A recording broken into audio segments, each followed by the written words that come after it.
मी सचिन, तुमचं स्वागत आहे माझ्या नवीन व्हिडिओमध्ये. मित्रांनो, आज मी निघालेलो आहे सुरंगित कॅम्प येथे बालविवेक मंडळ यांच्या वतीने श्री गणेश जयंती 2025 या निमित्ताने हरिभक्त परायण महाराज विशाल महाराज गोले यांचं कीर्तन आहे बघण्यासाठी. तर मित्रांनो, या व्हिडिओच्या माध्यमातून तुम्ही या कीर्तनाचा आनंद घेऊ शकता. तर विशाल दादा, आदरणीय प्रभाकर दादा मोहोळ, केंद्रीय मंत्री मुरलीधर अण्णामुळे यांचे बंधू पुण्याला बिकुले, विशाल अप्पा, मारुती पवळे, विशाल धोत्रे. आवाज येतो का तुम्हाला? 3 वेळा नाव घेतलं तुमचं.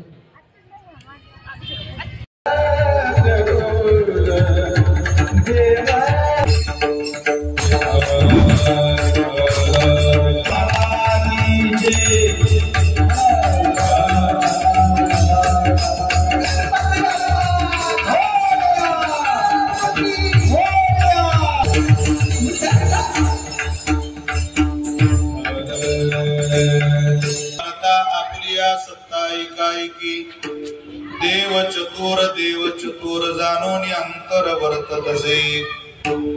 देव निराळा देव निराळा देव निराळा देव निराळा अलिप्त विटाळा तुका म्हणे. देव चतुर जाणून अंतर वर्तत असे. मुक्ताबाई नमो त्रिभुवन पावनी. गणपती बाप्पाचा प्रथम वर्धापन दिनाचा हा सोहळा बाप्पांच्या जयंतीच्या दिवशी गेल्या वर्षी आपल्या कन्या वर्ष पूर्ती होते. पहिल्या वर्धापनाची सेवा ही माझ्याकडे आली. मी उपस्थितांना सगळ्यांना मनापासून धन्यवाद देतो, प्रणाम करतो.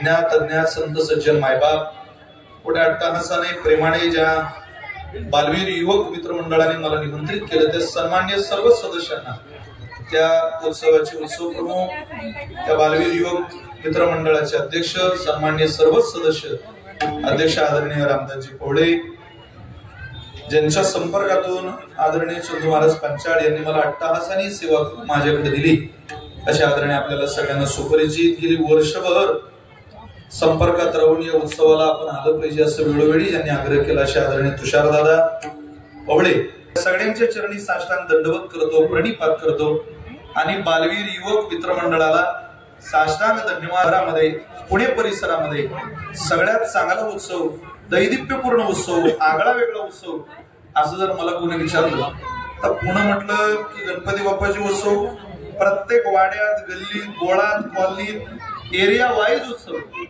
पण काही उत्सवांना नाव दिलं जातं उत्सवाचं जयंती करता, विश्वाचं पालन पोषण करण्याकरता जो जगन्यंत आला. एकलेनी कंठीची म्हणून या केली निर्माण 14 भुवने. हे ज्यानं निर्माण केलं, कशा करता केलं? त्याच्या जन्माच्या दिवशी आपल्याला भक्ती साधनेचा प्रवाह परमात्म्याच्या पुढे वाहावाच लागतो आणि ते पिरमुड कॅम्प कडून मनापासून शिकायला मिळतंय. म्हणून पुन्हा एकदा बालवीर युवक मित्र मंडळाला धन्यवाद देतो. आदरणीय मृदंग साथीला बंधू, महाराष्ट्रातला मृदंग विश्वातला लाडका हा चंदू महाराज पंचाळ ज्यांनी मोठ्या आग्रहाने सेवा माझ्याकडे दिली. ते या जळगावचा कार्यक्रम त्यांना चालू आहे. आमच्या जिल्ह्यातला एक सगळ्यात मोठा उत्सव चालू आहे सध्या. मी तिथं कीर्तन केलं नाही, बाबा मला तिथं दिसलं. म्हणजे 1 तारीख पुण्यात, तुम्ही इकडं. आता तुम्हाला काय करायचं? जेव्हा सापडाल तुम्ही पुण्यात तेव्हा अटक करावं लागेल तुम्हाला पुण्यात, अशी परिस्थिती. ते म्हटले बाबा काळजी करू नका, मी येतो. जळगाववरून कार्यक्रमाला उपस्थित आहेत ज्यांची आपण नुकतीच कीर्तनाची आरंभी चाल ऐकली. भजन सम्राट, संगीत अलंकार श्रद्धेय ओंकारजी महाराज जगताप या ठिकाणी कार्यक्रमाला उपस्थित आहे. बंधू, संगीत अलंकार जायचंय पण कार्यक्रम चालू होता. माझ्यावरती ज्यांचं नितांत प्रेम आहे, महाराष्ट्रातले एक उत्तम कीर्तनकार, वारकरी संप्रदायाचा एक खूप प्रेमानं स्वीकारलेला आवाज, अशा आदरणीय श्रद्धेय गोविंद महाराज गोरे या ठिकाणी उपस्थित आहे. महाराजांना मनापासून धन्यवाद देतो. एकदा जोरदार टाळी. तुमचे आमचे गोटेचे आमोदे साहेब तलाठी तिथे, ते कुठे बसले? ते मग अशी तुषारदादांनी त्यांचा परिचय, मला त्यांच्या गावावरून फोन आले. आदरणीय आमच्या परिसरातले वारकरी रत्न आमचे पाहुणे जे दाजी आहेत, आदरणीय विठ्ठल पाटील आहेत, ज्ञानेश्वर पाटील आहेत, भाऊजी काका, त्यांच्या उपासनेनं आम्ही लहानाचे मोठे झालो, ज्यांच्या आशीर्वादाने आमचं जीवन घडलं अशी सगळी मंडळी आज जीवाबाबाची उपस्थित आहे. चला वारीला नावाचं एक महत्वपूर्ण महाराष्ट्रातलं वारकरी पेज, ज्या मुलाने पहिल्यांदा वारकरी दिंडी गौरेश त्यांनी केलं, ज्ञानोबारींचं केलं, निवृत्तीनाथांचं केलं, सोपान काकांचं केलं, असे चला वारीला पेजचे मालक आदरणीय अविनाश दादा सूर्यवंशी सुद्धा कीर्तनाला उपस्थित आहे. उपस्थितांच्या सगळ्यांच्या चरणी वंदन करून संकल्पित वेळी ती सेवा बाप्पांच्या चरणी समर्पित करण्याचा वेळेत प्रयत्न करतो. विठ्ठला विठ्ठला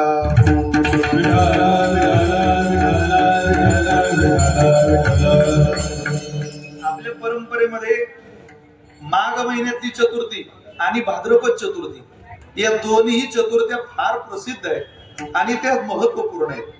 का आहेत त्यातली आज माघ चतुर्थी काय बाबा? आज गणेश जयंती आहे. तशा महिन्याला दोन चतुर्थी येतात, एक वद्य पक्षातली एक शुद्ध पक्षातली. पण या शुद्ध पक्षातल्या चतुर्थीला भगवान परमात्म्याने जन्मोत्सव आपलं अवतार कार्य संपूर्ण केलं. तो आजचा गणेश जयंतीचा दिवस आहे. वारकरी परंपरेमध्ये जातो. आणि का महत्व आहे त्याचं कारण असं आहे महाराज, परमात्मा येतो त्या येण्याची अनेक कारण शास्त्रांनी सांगितली. हा बाबा का आला? भगवान परमात्म्याचा अवतार आहे, म्हणजे जडाची उत्पत्ती आहे, चेतनाचा समागम आहे आणि परमेश्वराचा अवतार आहे. का आला तो? धर्म रक्षावया अवतार घेसी आपुल्या पाडीसी भक्तजना, आपल्या भक्तांचं रक्षण करण्याकरता, या सृष्टीचं पालन पोषण करण्याकरता त्या परमात्म्याने अवताराला यावं. त्याने काही एका अवतार अनंत वेशे देखील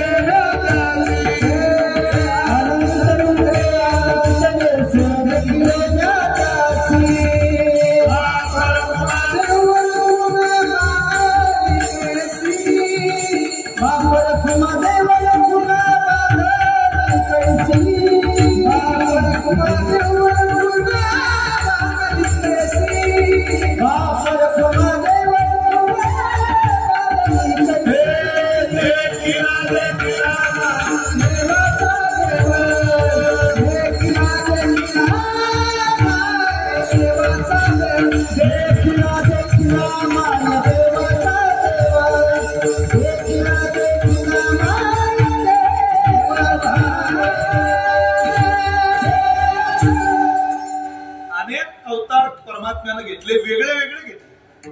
पण हा एक आगळा वेगळा अवतार आहे. तो कसा घेतला आपल्याला सगळ्यांना ती कथा माहिती आहे. कथा सांगून आपला वेळ घेत नाही, फक्त आजच्या दिवशी थोडासा उल्लेख त्या कथेचा केला पाहिजे.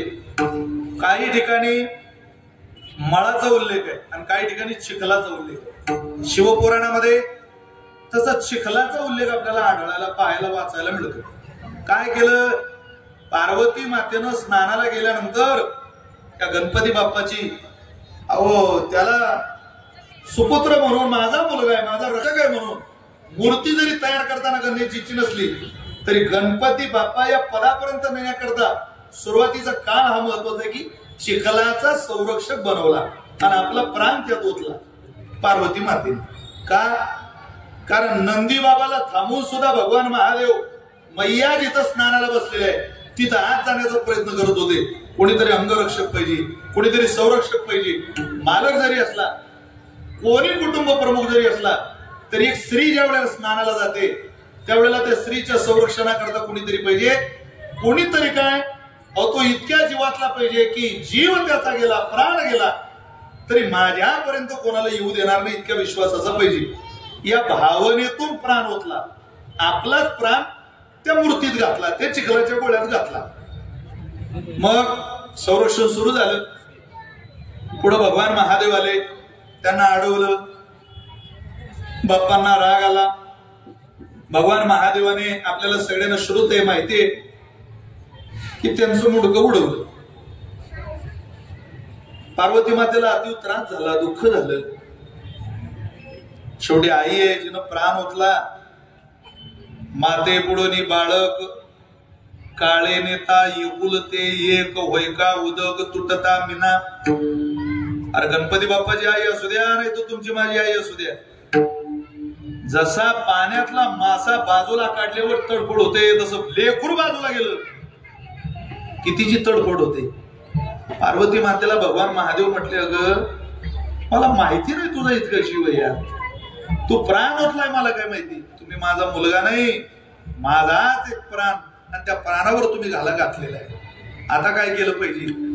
ऐकायला तयार आहे. काय करायचं?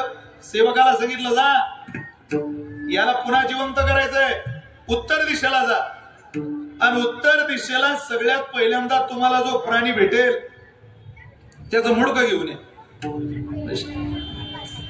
उत्तर दिशेला गेलं. त्यांना पहिल्यांदा गज दिसला. गज म्हणजे हत्ती, आणि त्या हत्तीचंच मुडकं आणलं, गणपती बाप्पाला बसवलं. गज म्हणजे हत्ती, आनंद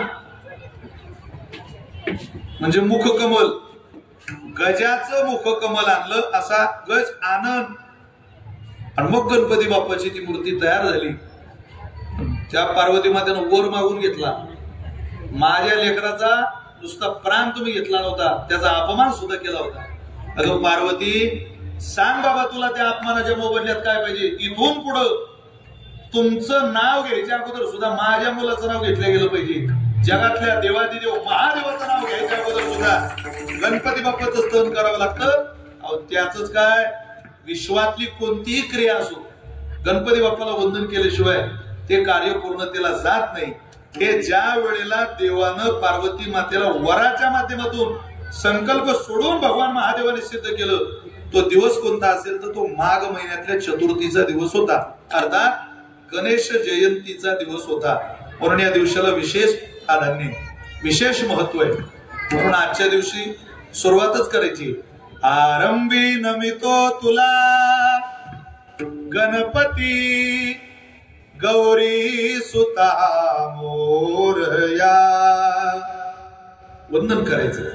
पहिलं नमस्कार, पहिलं वंदन गणपती बाप्पाला. प्रारंभी नमितो, प्रारंभी विनंती करू गणपती, विद्यादया सागरा. अज्ञानत्व हरणी बुद्धिमती दे, आराध्य मोरेश्वरा. चिंता क्लेश दारिद्र्य दुःख देशांतरा पाठवी. हे रंबा गणनायका गजमुखा, भक्ता बहु तोषवी. आज त्याला वंदन करायचं. का वंदन करायचं? त्याचं कारण आहे. तूच मूर्त मांगल्याची, तूच मूर्त मांगल्याची, जपावी पुरी. सगुण रूप दावी देवा एकदाच तरी, सगुण रूप दावी देवा. पिरंगुड गावाला भेट दिल्याबद्दल ग्रामपंचायत आपल्या आभारी. आता त्या गावात एखादा कीर्तनकाराला तरी ते बोर्ड बसतो, ग्रामपंचायत आपले सहर्ष स्वागत करते. एखादा दुधावाला आला तरी बोर्ड तेच, ग्रामपंचायत आपले सहर्ष स्वागत करते. एखादा दारूवाला आला, ग्रामपंचायत आपले सहर्ष स्वागत करते. राधा पाटील जरी गावात आला तरी ग्रामपंचायत आपले सहर्ष स्वागत करते. 3 वाजेला अख्खं गाव सभा करायला चोर आला तरी बोर्ड तेच, ग्रामपंचायत आपले सहर्ष स्वागत करते.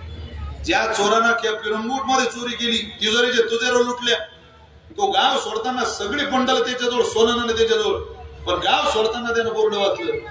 गावाला भेट दिल्याबद्दल ग्रामपंचायत आपले खूप खूप आभारी. जसं काही क्रिया कोणतीही असो, पण बोर्ड एकच. तसं विधी जगातला कोणताही असो, हे गणराज गणपती काम लागू सुतोपाती, पापाच्या डोळ्यात पडो माती. आपले प्रल्हाद एक उदाहरण सांगायचे. आजार कोणताही असो, औषध एकच. तसं जीवनातल्या दुःखाचं गणित कोणतंही असो, तुम्ही जगातल्या कोणत्याही हॉस्पिटलमध्ये जा, तिथं मूर्ती गणपती बाप्पाची दिसेल.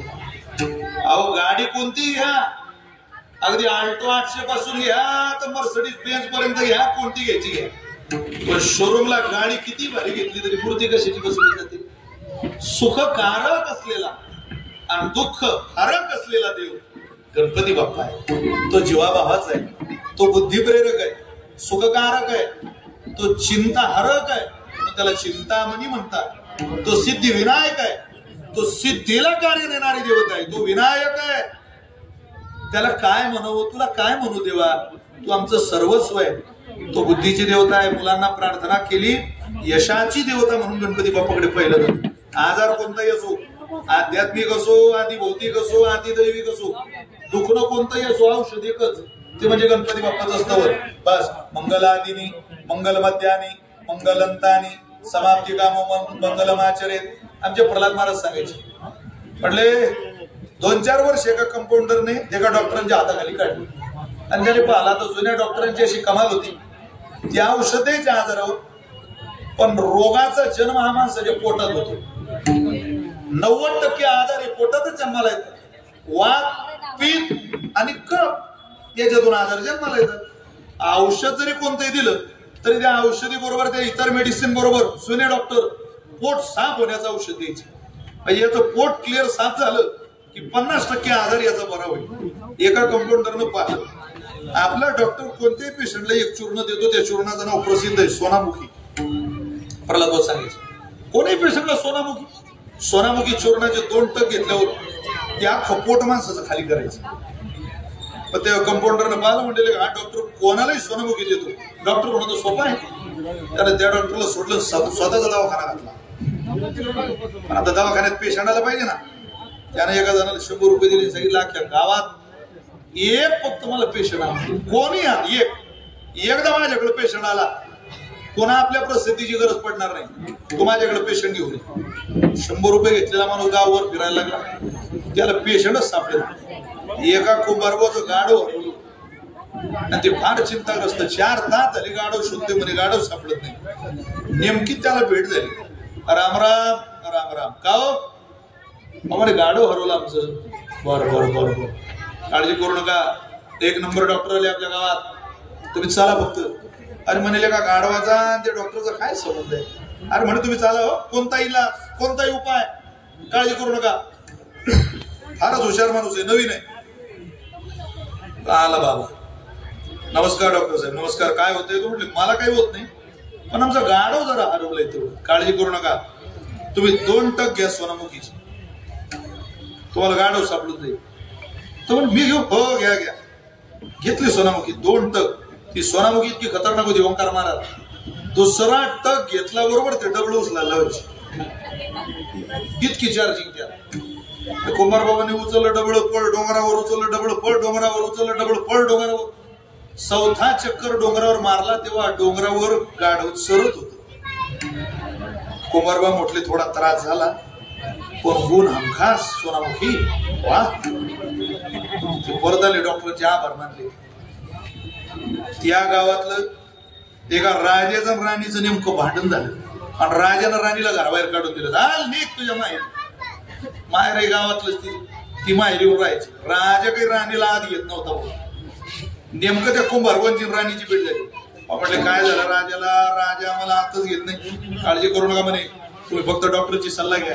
तुम्हाला संध्याकाळी जर राजाचं बोलवणं आलं नाही, आपलं नाव बदलून ठेवतो असं म्हणतात. चला डॉक्टर साहेब, राणीला राजाने आत घेतलं पाहिजे, काय केलं पाहिजे? काय नाही, राणीनं 2 सोनामुखी टक दे. आता सोनामुखी राजाने घेऊ द्या, नाही तर राणीने घेऊ दे. सोनामुखी 2 टक सोनामुखी घेतली, भरलं डबल. तो म्हणे अख्ख्या गावात टॉयलेट बांधा मोहीम आपली. आणि आपलीच बायको जर बहिर दिशेला जाताना लोकांनी पाहिली तर आपली इज्जत काढतील लोक. सांगितलं राणीला आधारा सहित प्रधानांना सांगितलं वाड्यात घेऊन या. राणी म्हणे थोडा त्रास झाला, पण गुण हमखास सोनामुखी. मी रात्रभर सोनामुखी सांगू शकतो बरं का, पण आता शेवटचं. त्या राजावर एका समोरच्या राजाने स्वारी केली. 10,000 सैन्य त्याचं, तरी याचं 200. राजा घाबरला. तो म्हणे गेलं गड्या सगळं, आता राज्यही जात, गावही जात, दरबारही जातो, काय शिल्लक. आता 200 सैन्य त्या 10,000ची बरोबरी कशी करेल? 2 हात करायचे कसं होईल ते? राणी म्हणे मालक काळजी करू नका, तुम्ही एकदा फक्त त्या डॉक्टरकडे चला. असा हुशार आहे तो. मला त्याच्याच गुणाने मी तुमच्या घरात आहे. डॉक्टर कडे ते राजे गेले. का हो असं आहे, काळजी करू नका म्हणे. तुमचं सैन्य किती? 200. या घ्या 400 पुढ्या. प्रत्येक सैन्याला 2-2 पुढ्या सोनामुखीचे. काय होईल? तुम्ही द्या हो 400 पुढ्या दोघांना. एका 2-2 पुढ्या वाटून दिले. 200 जणांनी डबडे भरले तिकडे खुर्ची आणि निघाले समोर. ते पाहिलं समोरच्या सैन्यानं. ते त्यांच्या राजाला म्हटले, राज या गावात कोणती तरी साथ चालू आहे, आपण युद्ध नंतर करू, चला माझ्या घरी येऊ नका, तब्येती बिघडू घेऊ नका. सैन्य म्हणे थोडा त्रास झाला पण युद्धापेक्षा परवडलं. गुण कामकाज आजार कोणताही असो, दुखणं कोणतंही असो, औषध एक. तसं जगातला आध्यात्मिक ताप असो, आध्यात्मिक आदिभौतिक ताप असो, आदिदैव असो, देही प्रगटे रोग व्याधी तेने आळली तापे बुद्धी, रोगे न पुरे दुःखावधी तो आध्यात्मिक त्रिशुद्धी ताप. ओ देव पत्रव दिदला ताडिला अथवा निस्तेजिला, तेने चित्तीदा हो केला तो आदिभौतिक बोलिला से ताप. दैवी अतिवृष्टी का अनावृष्टी, राजिके द्वितीला झाला कष्टी, आगीने जळतानावरे संकटी तो आदिदैविक ताप बोलिजे. तुम्ही जगातल्या कोणत्याही दुःखानं होरपडलेले असू द्या, तुम्ही एकच म्हणा, मोरया मोरया गणपती बाप्पा मोरया, गणपती बाप्पा मोरया, सिद्धिविनायक मोरया, मोरया, सिद्धिविनायक मोरया, बाप्पा मोरया, पार्वती नंदन मोरया, जगवदना मोरया, पार्वती नंदन मोरया, गजनंदन मोरया, सिद्धिविनायक मोरया, गजानन मोरया, सिद्धिविनायक मोरया, मोरया, मुनेश्वर मोरया, वल्लाळकर मोरया, मोरया, गणपती बाप्पा मोरया, मोरया, गणपती बाप्पा मोरया,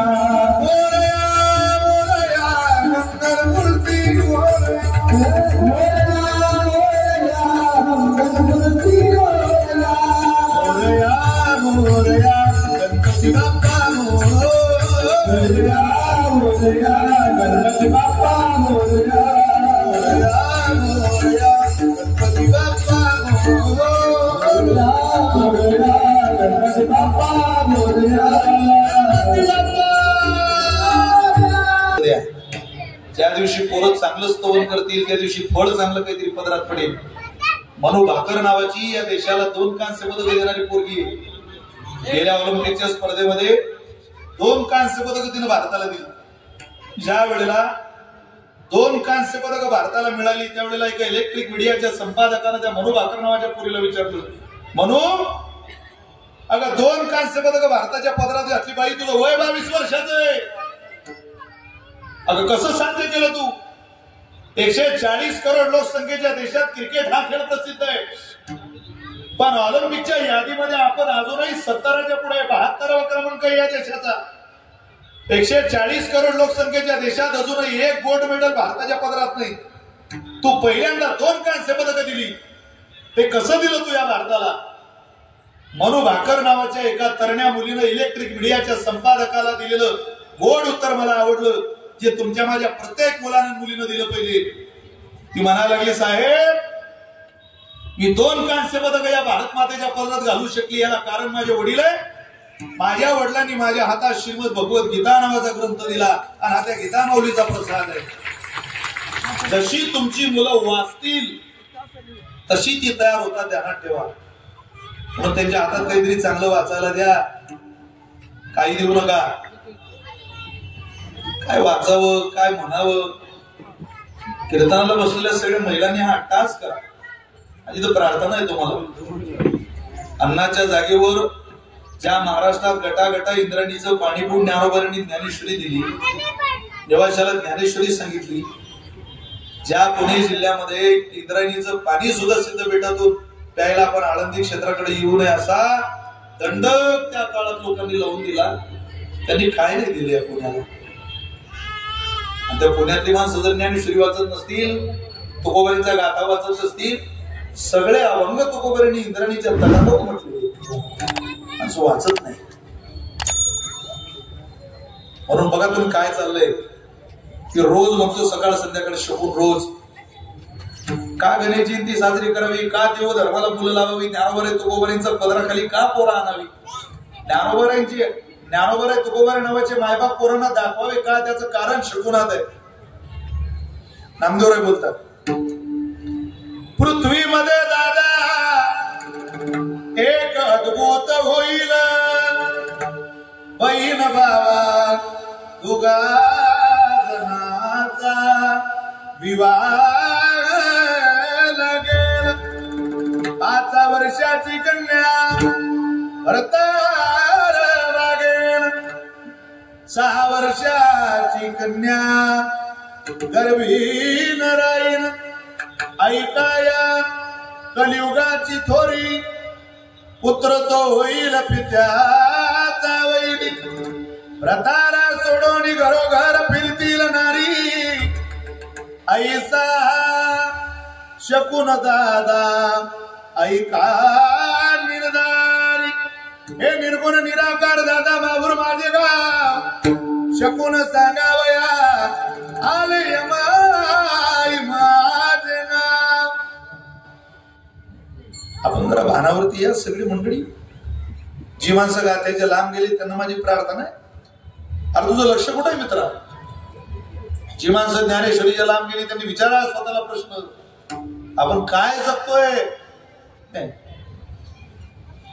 पण हे तुम्ही मी आज जरी विसरलेलो असलो तरी ज्याने तुम्हाला मला इथं पाठवलं तो गोबर म्हटलं त्याला माहितीये गणेश जयंती कोण साजर करताय, तो जाणत आहे. देव जाणता, देव जाणता, तो जाणत आहे म्हणून हे जग चाललेलं आहे. तो तुमच्या माझ्यासारखा जाणता नाही. इथं जगात जाणते माणसं आहे पण त्यांचं जाणते पण कामाला येत नाही. काही लोकांची जाणीव ही शहाणपणाची. तुम्ही एखाद्याला विचारा का तुम्हाला अमुक येतं का? हो. तमुक येतं का? हो. मी एका माणसाला परवा म्हटलं तुमचं इंग्रजी कसं काय? तो म्हणजे खूप तयार आहे महाराज. म्हटलं ते रामभाऊ उभे पुढे बोला, हा बोला बरं त्यांना. त्याने आवाज दिला रामभाऊ कमी या. म्हटलं इंग्रजी तयार आहे तुमचं? खूप तयार आहे म्हणे. रामभाऊ जवळ आला. आता म्हटलं रामभाऊला एका आवाजात तुम्ही बोलावलं. आता बोलावलेलं रामभाऊला इकडून तिकडं पाठवा. त्याला बोलवायचं माहिती होतं, पाठवायचं नाही. पण डोकेबाज होता बहुतेक पुण्यातला असावा.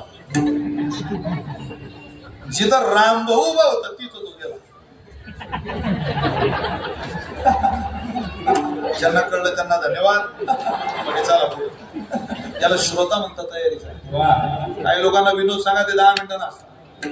काही ना घरी जाता जाता कळतो तो विनोद होता. आता काय जन्म घेतला कीर्तनाला कापराचा श्रोताला विनोद सांगता बरोबर. विनोद सांगायच्या अगोदर माणसं असली पाहिजे. एक कंडक्टर एका मुलीला म्हटले बाई काय नाव तुझं? ते म्हणे अमुक अमुक. वा वा वा. कितवीला आहे? BA च्या पहिला 12वी पास झाली BA. तू खूप जीवनात पुढे जाशील. तुझ्या हातातला हा मोबाईल आहे ना तुला जीवनात खूप पुढे घेऊन जाईल. ते म्हणे का होता का असं काय म्हटलं तुम्ही? ते म्हणत बाई तुझं गाव जाऊन अर्धा तास झाला. म्हणूनच मला असं वाटलं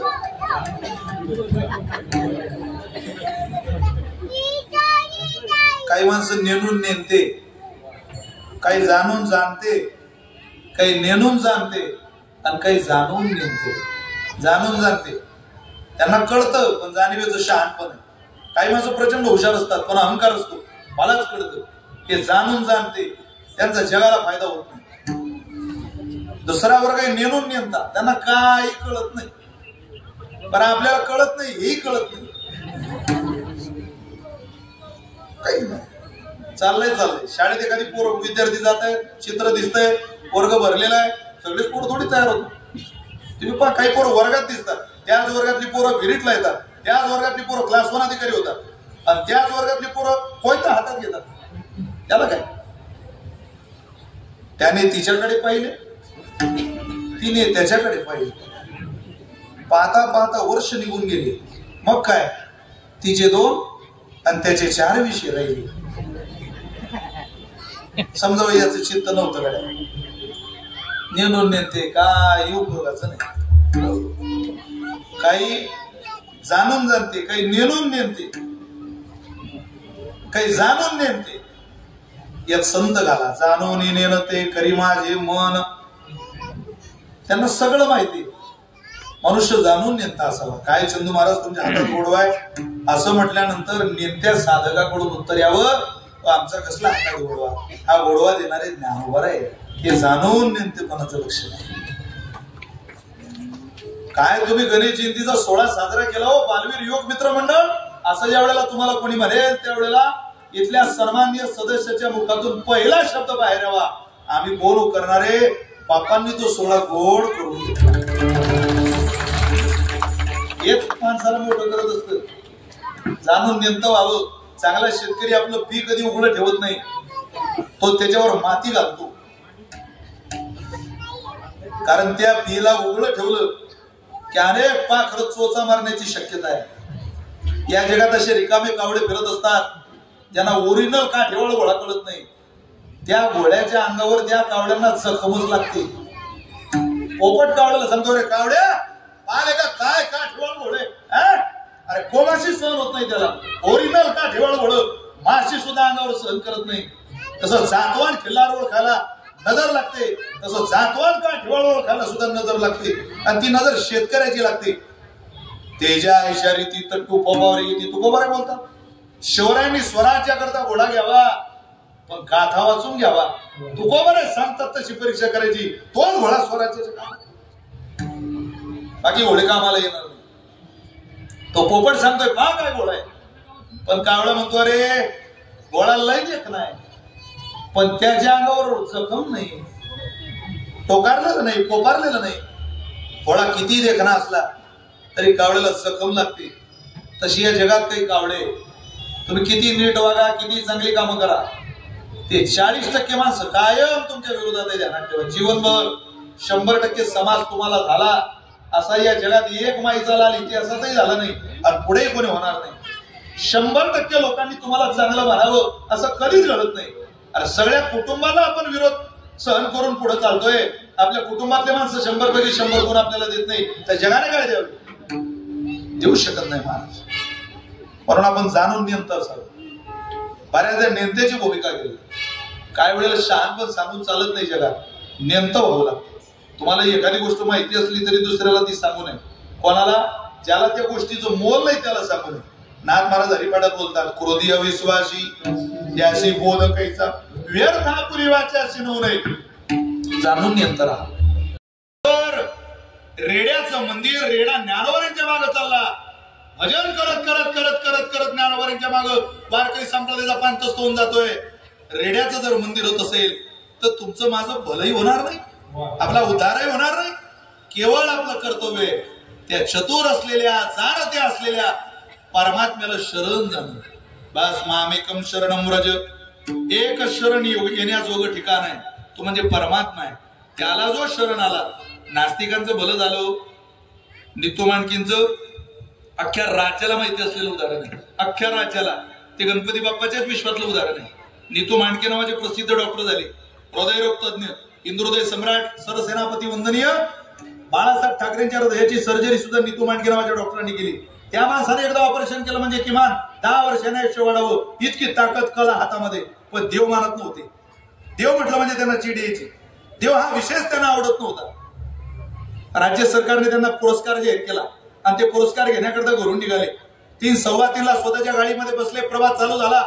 घरून निघाले तेव्हा पाऊस होता, अंधार होता, ढगाळ वातावरण होतं. पण पावसाचा वेग वाढला, वादळ वाढलं, वादळामध्ये ट्रॅफिक जाम झालं, वाहनं थांबलेली आहेत, झाडं पडलेली. ड्रायव्हरने सांगितलं, साहेब मी तुम्हाला पुरस्कार सोडायला पोहोचू शकत नाही. तुम्हाला पुरस्काराला जायचं असेल गाडीतून खाली उतरा, एखादी गाडी बघा, मोटरसायकलवरती बघा, बसा, आमच्या पुरस्कार सोडायला सभागृहात पोहोचा. जगातला प्रसिद्ध डॉक्टर खिशातला मोबाईल, पेन, डायरी सगळं साहित्य कारमध्ये ठेवलं, खाली उतरले. पुरस्कार सोडायला पोहोचायचं म्हणून कोणी ओळखीचं आहे का पाहताय, बाईकवाला एक मोटरसायकलवर हेल्मेट घातलेला तरणा पोरगा आला. त्यानं ओळखला, नितू माणके. यस, अहो माझ्या वडिलांचं ऑपरेशन केलंय साहेब, तुम्ही काय मदत करू तुम्हाला, मला त्या सभागृहापर्यंत सोडा. घडलेली घटना सांगतोय तुम्हाला. गाडीवरती बसवलं, मधल्या बोळीतून गल्लीतून गाडी पुढे चालायला लागली. पावसाचा वेग इतका होता, वादळ इतकं होतं की मोटरसायकल चालवणं सुद्धा शक्य नव्हतं. शेवटी डॉक्टरांनी सांगितलं, जहान आहे तो जहान आहे, गाडी थांबवा. या दारापुढं गाडी लावा, त्या दरवाजा पुढं. अरे जीवन वाचवलं तसे 1000 पुरस्कार संपादित करेन मी. गाडी लावा दारापुढं. दारापुढं गाडी लावली, दार वाजवलं. दारात उभी होती आई 40च्या वयातली, 40-42 वर्ष त्या माऊलीचं वय असेल. तिनं दार उघडलं, आरतीचं ताट हातात आहे. दोघांना मध्ये घेतलं, दार बंद केलं, बसायला आसन दिलं. ती बाई म्हणत होती, साहेब तुम्ही कोण आहे मला माहिती नाही, फक्त तुम्ही पावसाच्या भीतीनं माझ्या घरात आश्रय करता आला तेवढंच मला कळतं. पण संध्याकाळची ही 6 वाजेची वेळ माझ्या गणपती बाप्पाच्या आरतीची वेळ आहे. आणि या वेळेला मी कोणालाही एक शब्द बोलत नाही. तुम्ही संकटात होते म्हणून तुम्हाला घरात तरी घेतलं. आरती झाली की गरम गरम तुम्हाला चहा कॉफी काहीतरी बनवून देते. गरम गरम चहा कॉफी बनवून देते काहीतरी, म्हणजे तुम्हाला निदान तुमची थंडी तरी जाईल. ज्या वेळेला त्या बाईची आरती सुरू झाली, ऐका, आरतीचं एक चरण पूर्ण झालं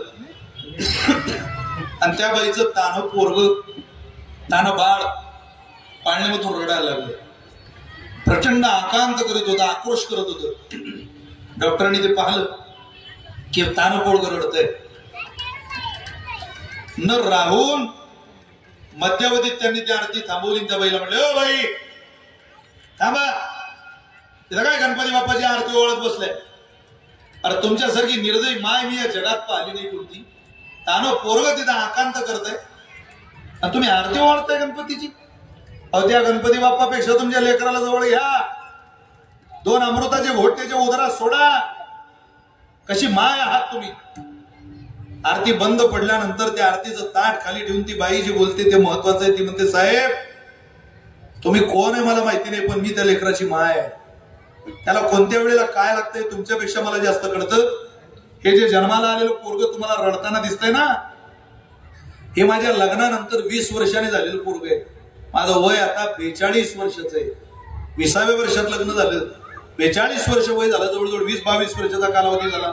मुलबाळ नव्हतं. मी प्रार्थना करायचे, देवा स्त्री म्हणून जन्माला आली असेल तर एकदा आई बनण्याचं सौभाग्य दे.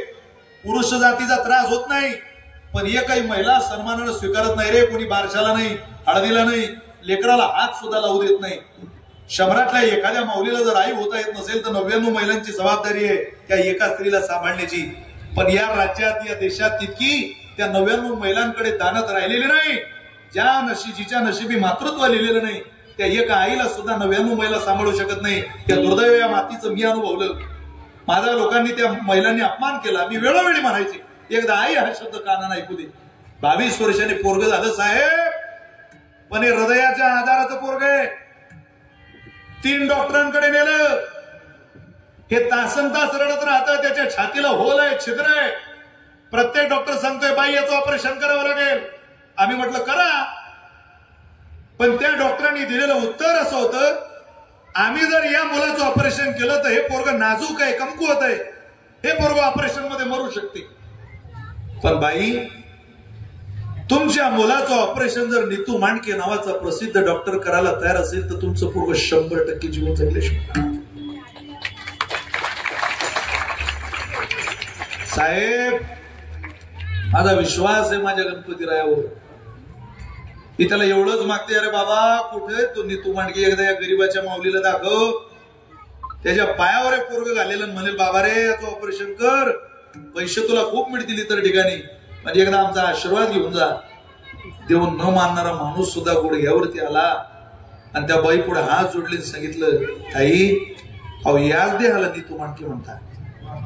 आधी तुमच्या पोराचं ऑपरेशन, नंतर पुरस्कार. मी तुम्हाला आश्चर्य सांगतो, ज्या मुलाचं ऑपरेशन केलं ते पोरग जिवंत आहे, पण ज्यांनी हजारो माणसं हार्ट अटॅक पासून वाचवले ते नीतू मांडके मात्र शेवटी हार्ट अटॅक न गेले. इतका नियतीचा नियम कठीण. हार्ट अटॅक ने मारावं लागले त्यांना. देव न मानणारा माणूस जर गणपती बाप्पाच्या चरणाजवळ येऊ शकतो, 20 वर्ष वाट पाहणारी जर आई हा शब्द कानानं ऐकू शकते, हे जर वैज्ञानिक युगात घडलेल्या घटना आहे, तर याचा अर्थ असा आहे, आपण जिथं आहात तिथं आपल्या परमेश्वरावर नितांत विश्वास ठेवा. ही जेवढी देव न मानणारी माणसं तुमच्या सोबताली राहताय, फिरताय, चालताय ना, ही इथं मजे जरी दिसत असली तरी यांचा पुढचा काळ खूप धकाधकीचा आहे.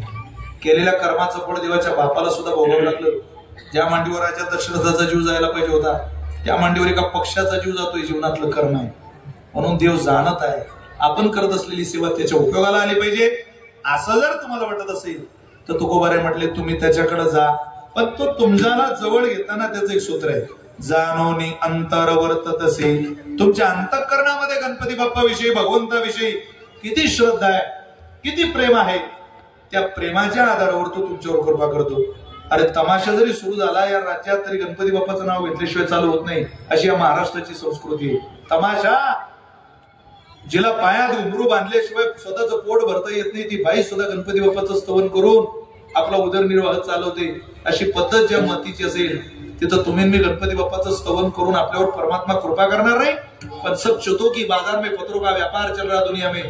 देखाव्याची भक्ती आयुष्यात मनुष्याने कधी करू नये. जैसा आहे तैसा आहे. देखावा कुठंच कामाला येत नाही, तो इतरही प्रांतात कामाला येत नाही. म्हणून जाणून अंतर वर्ततसे. बरोबर 8:30ला थांबायचे. तुमच्या अंतःकरण वृत्तीचा ठाव परमेश्वराने घ्यावा असं जर वाटत असेल तर तुमची माझी श्रद्धाच आपल्याला मोठं करू शकते. असारे संसारे विषय विषसंगा कुलदिया क्षणार्धन क्षेमार्धन पिपत शुभगाता तुला सुधा. आपण गणपती बाप्पाच्या दिशेने जात असताना श्रद्धेने जा, आणि जर गेला तर त्याचा आनंद एक आगळा वेगळा असेल. जर तुम्ही गणपती बाप्पाकडे श्रद्धेनं निर्मळ अंतःकरणाने गेला तर कृपा आहे, आणि जर जात नसाल तर परिणाम आहे. काय परिणाम? तो परिणाम आपल्याला सगळ्यांना ऐकूनच दाखवावा लागेल. काय परिणाम आहे? हे जरी नाही काल तरी दुसरा येईल. हे जरी नाही काल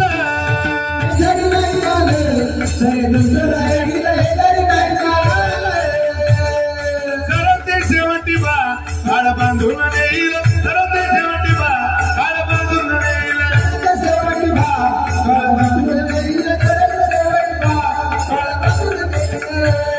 गाडी बाजू सगळ्यांना पाठ आहे तुम्हाला. सब एक जरा आनंद साजरा करूया. एका जनाने आमच्या जाईल.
मल्हारीची माझ्या मल्हारी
आयोजकांच्या सूचनेनुसार होईल. आम्ही जरी इथून निघून गेलो तरी तुम्हाला सगळ्यांना विनंती आहे 5-7 मिनिट आपण या कार्यक्रमाच्या यशस्वीतेकरता आपण बसल्या जागेवरती आहे तिथंच शांत राहावं. त्यांना फार जास्तच घाई आहे, त्यांना जाऊ द्या. आज ना उद्या बिचारे ते जाणारच आहे, पण आपण सगळे मात्र बसून राज्य एवढे बसलेले आहेत, उभे आहेत, स्थिर आहेत, त्यांनी स्थिर राहा. कारण हल्ल्यानंतर कार्यक्रमाची अस्ताव्यस्तता होईल. माझी हात जोडून विनंती आहे, बालवीर युवक मित्र मंडळाने वर्षभर या कार्यक्रमाच्या यशस्वीतेकरता प्रयत्न केले. तुमच्याकडून केवळ 10-15 मिनिटाची अपेक्षा आहे. 10 मिनिटाची आपण शांतता पाळाल एवढी अपेक्षा करतो आणि थांबतो. ज्ञानेश्वर माऊली, ज्ञानेश्वर माऊली, ज्ञानेश्वर माऊली, ज्ञानेश्वर माऊली, विठ्ठल जय जयकार, विठ्ठल जय जय. समाज कधी ज्ञानेश्वर